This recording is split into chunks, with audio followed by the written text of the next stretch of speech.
Okay then, we're going to carry on today with our sort of a introduction to sports science for coaching module. And in this section, we're going to look at skill acquisition and motor learning. Okay, and again, I'll try and put things into a football perspective wherever possible. So what are the session outcomes then?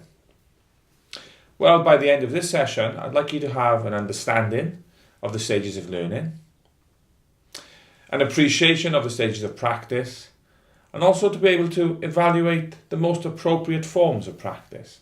And we will have a practical element in there for you as well. Straight in, we're going to do a task. So what do we mean by skill acquisition, you might be thinking? Now, this is not a practical coaching module per se, but it does contain a certain amount of crossover. I really want to relate the academic theory to practical coaching. So please think in a practical context. What might we mean by skill acquisition? Please provide some examples as well, if this helps. Ideally, what I'd like you to start doing now is to use the module wiki that I've set up, okay? Use the wiki to share the information. Do that, please, okay? Take a few minutes just to get some ideas together.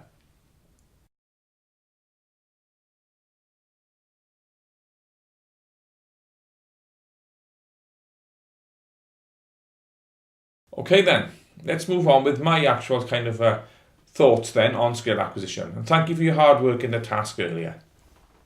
Skill acquisition refers to the process that athletes use to learn or acquire a new skill. A skill can be defined as an act or task, such as typing or drawing. Or in the example of sport, for us, we can think about catching, throwing and running. Skill acquisition is a gradual development. It's a developmental process that requires our cognitive, and by that I mean thinking processes, to work alongside our physical abilities in order to learn how to perform movements that we were previously unfamiliar with. In simple terms, the learning process by which a skill is gained.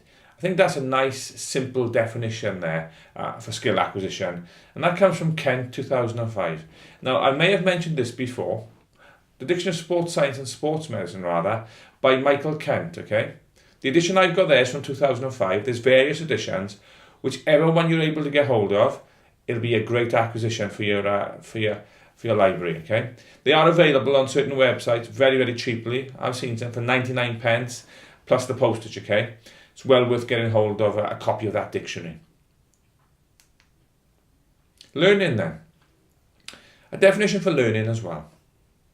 Learning has been defined as a relatively permanent change in performance resulting from practiced or past experience.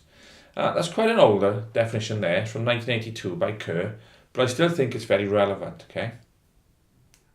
What I'd like to look at now then, now we're aware of what skill acquisition is and what learning is, I'd like to take some time to look at the actual stages in the performance of motor skills. The brain and the nervous systems are responsible for our ability to control and learn movement. Motor skills, of course, referring to movement skills. The brain and the nervous system act much like a computer would, okay? They process information from a range of different sources, both outside and inside the body, in order to produce skilled movement.